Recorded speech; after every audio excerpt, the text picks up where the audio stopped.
Welcome back to The Explainer. Today we're unpacking one of the absolute wildest collapses and honestly miraculous resurrections in modern sports history. We're going on a serious forensic deep dive into the sheer financial and operational disaster that came dangerously close to erasing a founding member of the Football League right off the map, Bolton Wanderers. Okay, let's dive into this, because you really have to wonder, how exactly does a Premier League giant go from magical European nights against the likes of Bayern Munich and Atletico Madrid to suddenly throwing completely unpaid teenagers onto the pitch and facing total, absolute liquidation? The contrast is just staggering, and honestly, the mechanics of how it all fell apart give us a fascinating, kind of terrifying look into the extremely fragile business of modern football. So here's our agenda for this explainer. We're going to start with the end of an era, take a deep dive into those spiraling debts, hit the breaking point, look at the reality of the strikes and administration, break down that wild 11th hour rescue, and finally wrap up with the crucial lessons this leaves for the rest of the footballing world. All right, let's get into it. Section 1. The end of an era.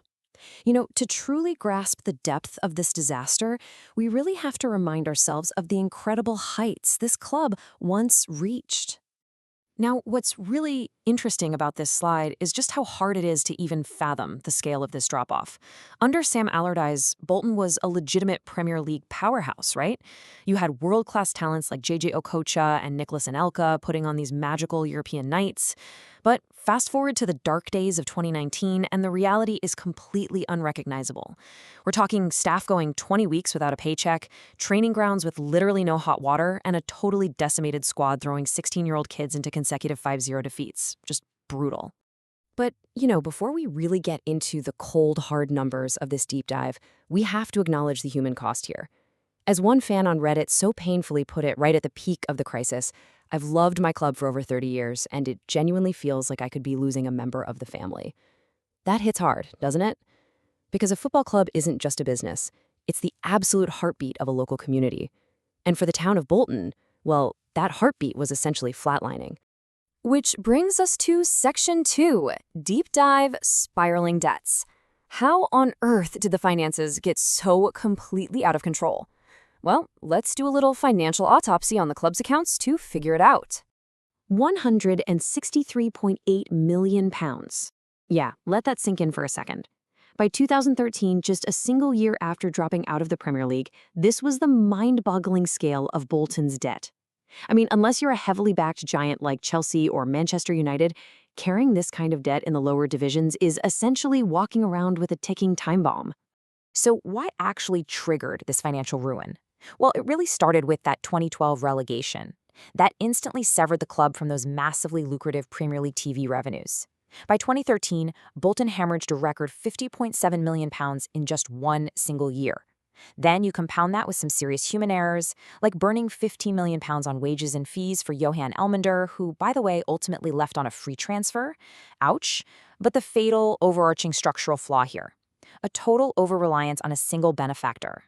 Owner Eddie Davies had bankrolled the club with around £180 million over his tenure, and when that stopped, well, things fell apart fast. And this brilliantly illustrates just how staggering the day-to-day operational failure really was. Look at this. The club's staff costs to turnover ratio hit a totally unsustainable 98.8%. So, put simply, for every £100 coming into the club, nearly £99 went straight back out the door just to pay the staff. That left practically zero margin for operations, debt servicing, you name it. It was, without a doubt, a business model destined to completely implode. And that brings us to Section 3, hitting the breaking point. This is the moment where all that underlying financial strain finally manifested into some very real existential threats. The cash flow eventually just dried up completely. By late 2015, the club's massive debt was creeping up toward the £200 million mark, and they got hit with a £2.2 million winding up petition from HMRC over unpaid taxes. And if you're not familiar, a winding up petition basically means the government is actively knocking on your door, seeking to liquidate your company to recover what they're owed. So the threat of literal non-existence, yeah, it was now very, very real. Naturally, this triggered an incredibly desperate scramble for new ownership. Following the HMRC petition, a consortium led by former player Dean Holdsworth swooped in and took over in 2016. But they did so backed by a £4 million high-interest loan. It was a classic Band-Aid, not a cure. Fast forward to 2018, and Ken Anderson bought out Holdsworth to take 95% control of the club. But despite desperately selling off young talents just to raise funds, the cash flow crisis remained absolutely dire. Moving right along to Section 4, Strikes and Administration. This is arguably the most dramatic phase of the whole story, where the dire conditions on the spreadsheets finally translated into absolute chaos on the pitch.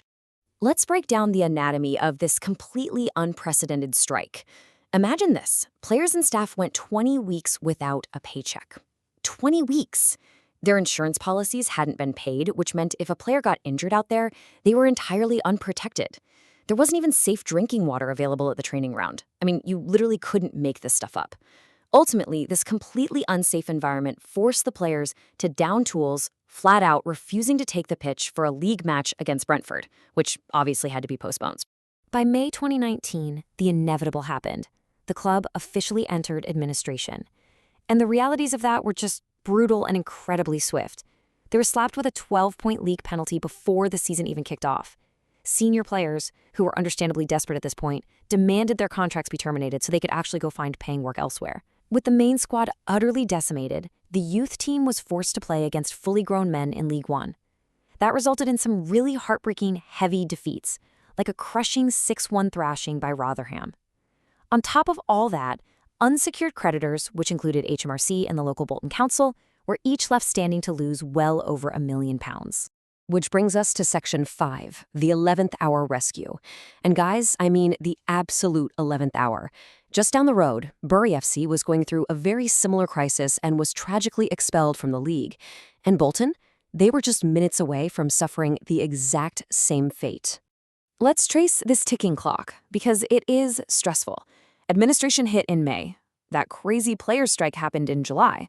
By August, the EFL had completely lost patience and issued a 14-day notice to withdraw Bolton's membership from the league entirely. We are talking total expulsion. But then, literally days before that final deadline expired, on August 28, 2019, administrators miraculously completed the sale of the club to a consortium known as Football Ventures. But actually getting that deal across the line, it was incredibly messy. The joint administrator Paul Appleton came out and publicly stated that former owner Ken Anderson used his status as a secured creditor to, and these are Appleton's exact words, hamper and frustrate any deal that did not benefit him. But on the flip side of that, Appleton heavily praised the trust of the late Eddie Davies. Even when other parties were reportedly reneging on agreements left and right, the Eddie Davies Trust managed to find a last-minute compromise to ensure the club actually survived. Finally, we arrive at Section 6, Lessons from the Collapse. So, what does this entire forensic deep dive into Bolton's near-death experience actually teach us about the wider football ecosystem? Well, first of all, it absolutely highlights the incredible resilience of fans and local communities. The new ownership under Sharon Britton managed to stabilize the ship, and manager Ian Effort led a pretty extraordinary on-pitch rebirth. I mean, to go from minus 12 points and staring down the barrel of liquidation to fighting their way all the way back, earning promotion, and even winning the 2023 EFL trophy at Wembley in front of thousands of joyous fans, that is just an unbelievable turnaround. So the crucial point is this. While Bolton's story, thankfully, has a happy ending, the systemic issues we've talked about remain highly, highly relevant to fans of clubs across the entire league. The sources point out that across League One, financial losses have literally trebled since 2022. Let that sink in. There is just this immense, constant pressure from fan bases to overspend in pursuit of the promised land of the championship and ultimately the Premier League. And as Bolton learned the absolute hard way, over-relying on a single wealthy benefactor is incredibly dangerous if that cash flow ever suddenly dries up. So I want to leave you with this final thought today.